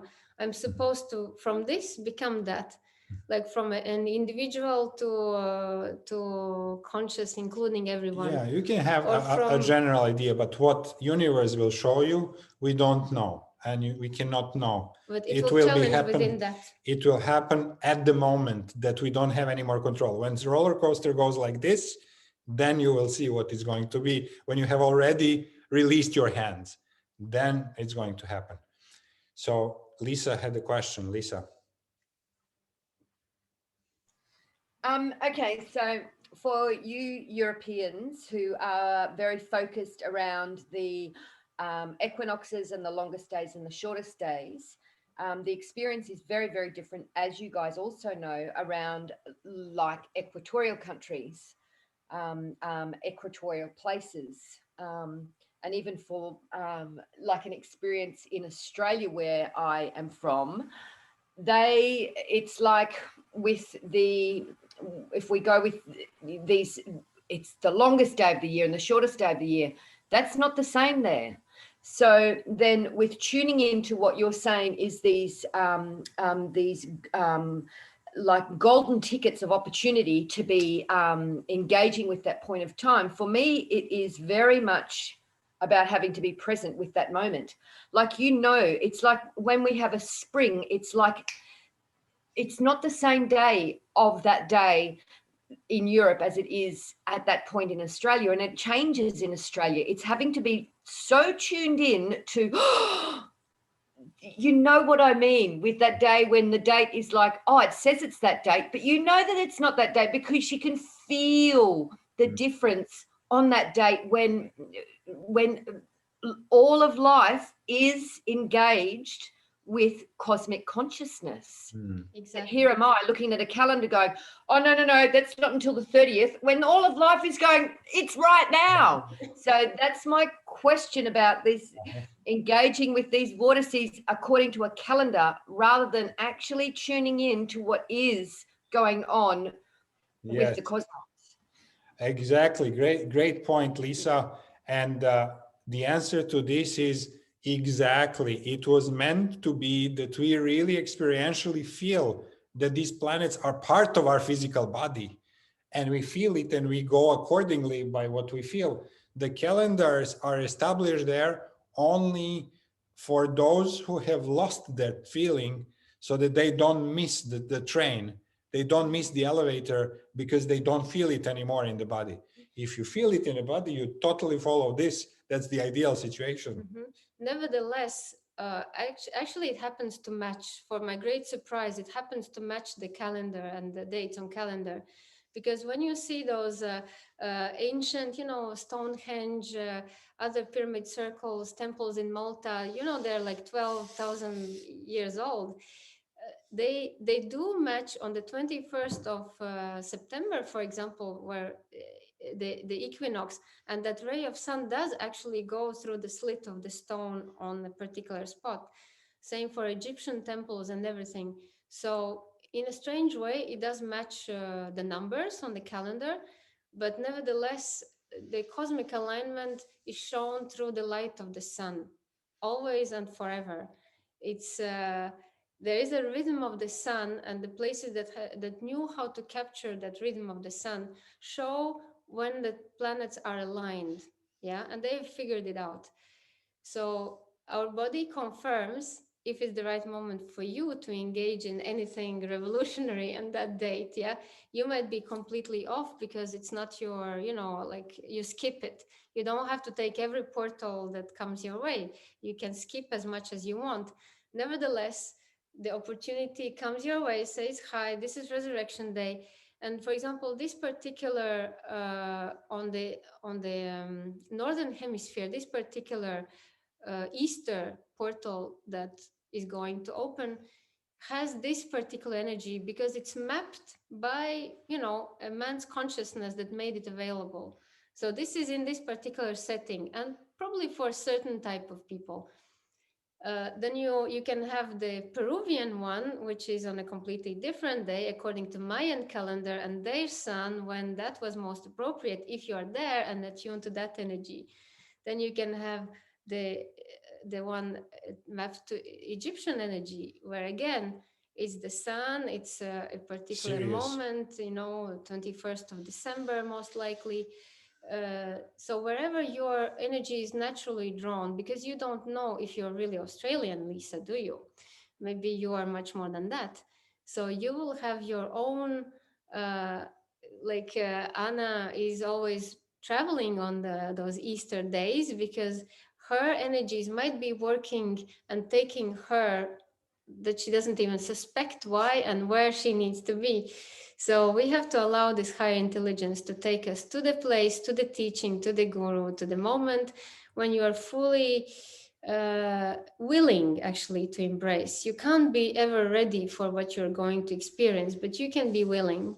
And that willingness is actually what makes it more or less enjoyable, because no birth is pleasant from the one who is birthing to the one who is being birthed. Yeah, as Eve said, it's a tremendous amount of suffering one way or the other.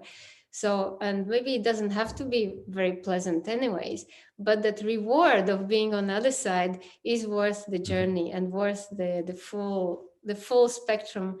And if we just take it with lightness and just acceptance and resilience, I think we can make most out of this experience, wherever we are and through whichever tradition, with chemicals, without chemicals, with plants, with meditation, with fasting, with mushrooms, with aliens, you name it.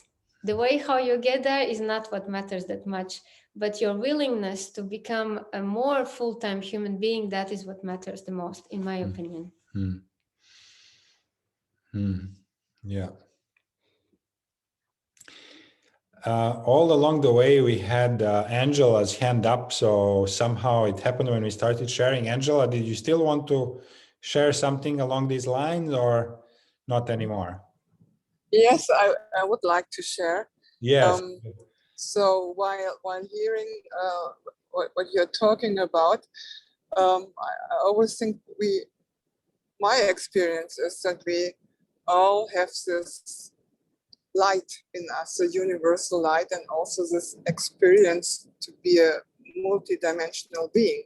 And to the same time, we are on Earth, and we have, in my way, we have three great gifts from universe. And one is our intention, and that's the most important. Then it's our breath. With this, we are moving through this life, and the breath connects all dimensions. It connects from our material being on this earth, a human being with this multi-dimensional being, and we have the sound from our voice, from instruments, from the nature, to move the matter. Sound moves matter, and these sound, breath, and intentions are like wheels from a three-wheel vehicle where our soul is driving. And sometimes our consciousness thinks we know the way, but in fact, our soul knows the way. So that's what I wanted to add. Thank you. Yeah, Angela. Beautiful. Thank you, Angela. You're right. So what we actually are aspiring for is that we meet the soul and kind of work together, because otherwise, as you said, we're mostly driven. Like we happen to be, like now we happen to be in Madeira. We don't have clear idea why, but I know that in 10 days we will know exactly why we had to be here on Easter, a Catholic little island. So I have my ideas of this, but what we want to do is to merge our soul with our body to have a coherent experience and no longer be driven, more or less random and not random ways, but not that physical body doesn't really understand where it goes. Not that we need to understand, but we can have a greater coherence of experience if we are aware of, let's say, the soul's plans. Yeah. And that breath, the breath, as Luca started with the breath, and we heard the breath going through your sharings. Yeah, by the way, Angela is trumpet player, so we have another musician here. Yeah. So those of you who have a huge experience of the breath, and we hear breath work and we say, yeah, it's not really comfortable and we don't know and what. So if we could adopt two laws. One is International Resurrection Day, as per Luca's suggestion, that we remember, like, hey, there are opportunities, let's just take them. And the second would be the super reminder of the breath as the connection to life and death and all the processes in between, and really to come up all together with some protocol that works towards our traveling up the elevator towards that. Traveling up the elevator and bringing this consciousness to the most essential part that we're doing anyways, just doing it consciously. And I watched a beautiful documentary of the guy who teaches Egyptian power postures, and the main idea in his sharing was that he healed his broken back by just breath. He couldn't move, he couldn't do anything physical, he couldn't do any exercise. The only thing he said that was left to do was to breathe. And he was just in pain and agony, just breathing into his body until he felt this huge expansion of energy that started to shift his body into a perfect order. So let's put the breath really on the top of the list to explore. Yeah, actually, our intention is to go towards what Luca is suggesting, to have an International Resurrection Day.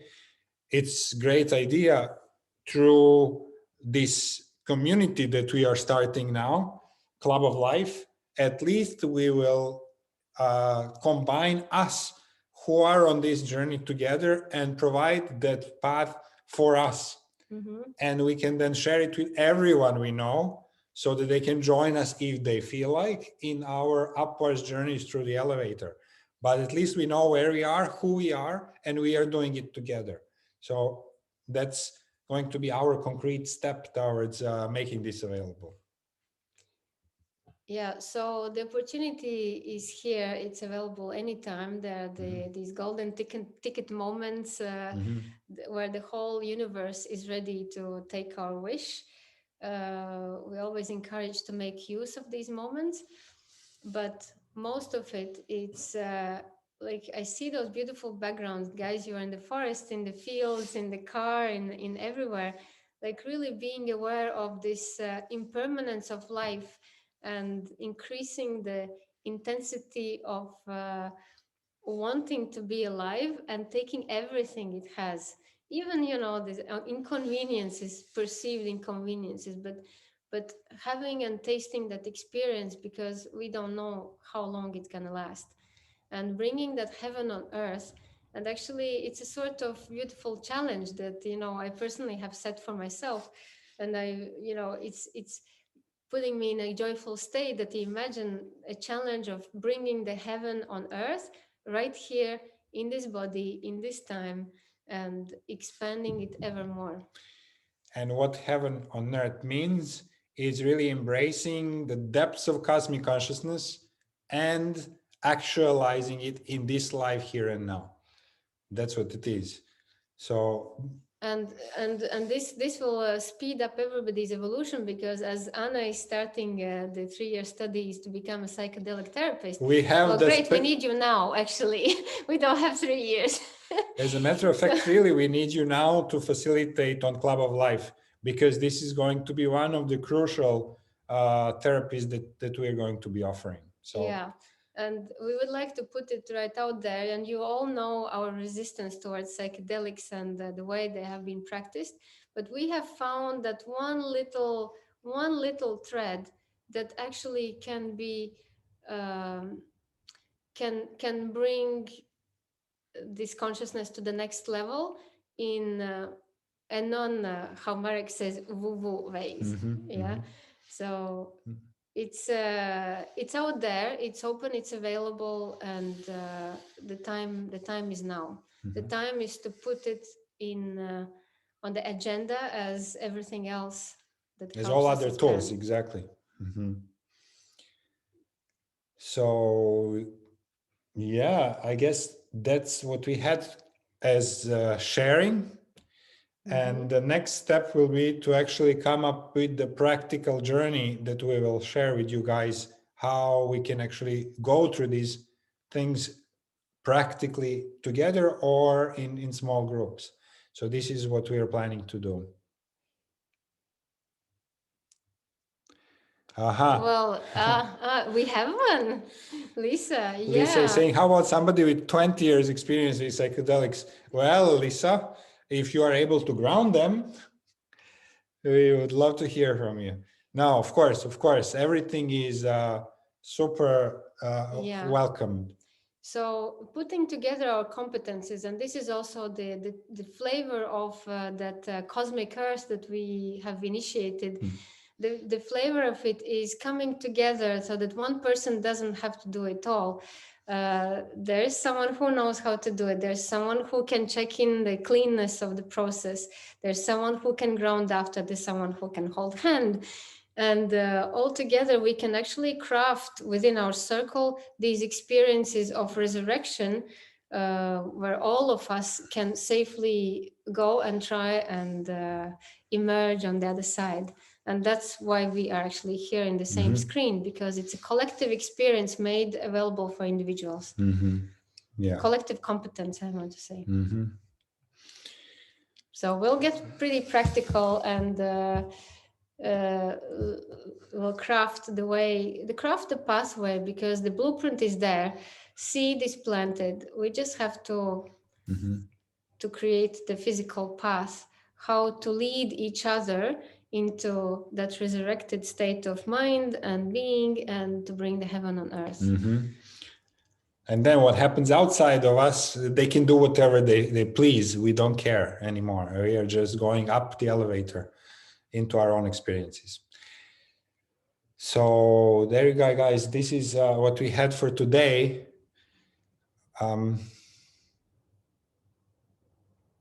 Well, Luca, that's why you need to read this book, Diamonds from Heaven, because the guy who wrote it went through the 20-year psychedelic experience while being the professor at the university in US. So he had to completely hide this part of his life's work until the statute of limitations passed. And then he could even write the book. So the book appeared pretty much last year. So it's possible to do things at the same time.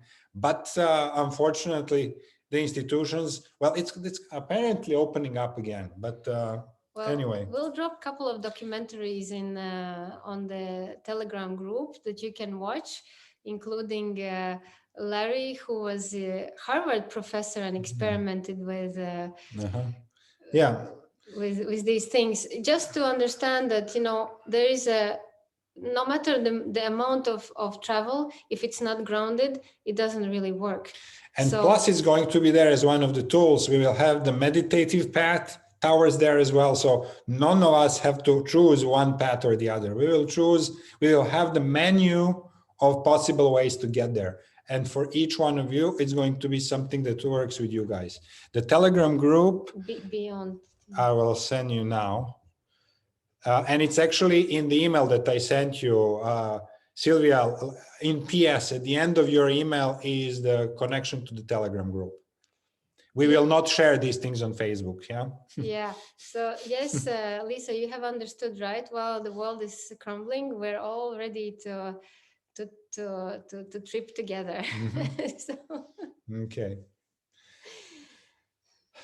So beautiful, guys, so beautiful to share this with you and to open these doors, and then we go on.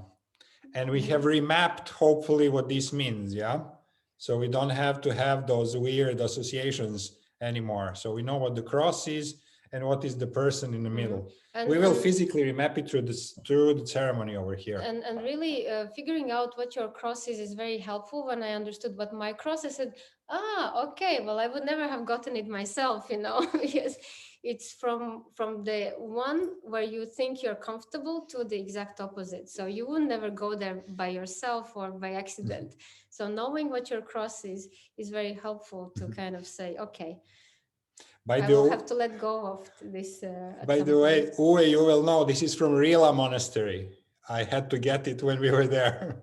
So this is from Bulgaria, from the amazing monastery from where our Omram is coming as one of our gurus. This is really cool. Awesome. Okay, guys.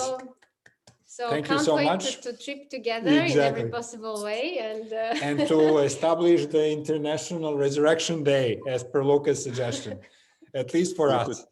We could say that we have crossed the Rubicon of cross. Well said. Yeah. Beautiful. Thank you, guys. Thank you so much. Bye-bye. Thank you. Bye-bye. Don't faint. Thank you. Beautiful resurrection. Thank you. See you all.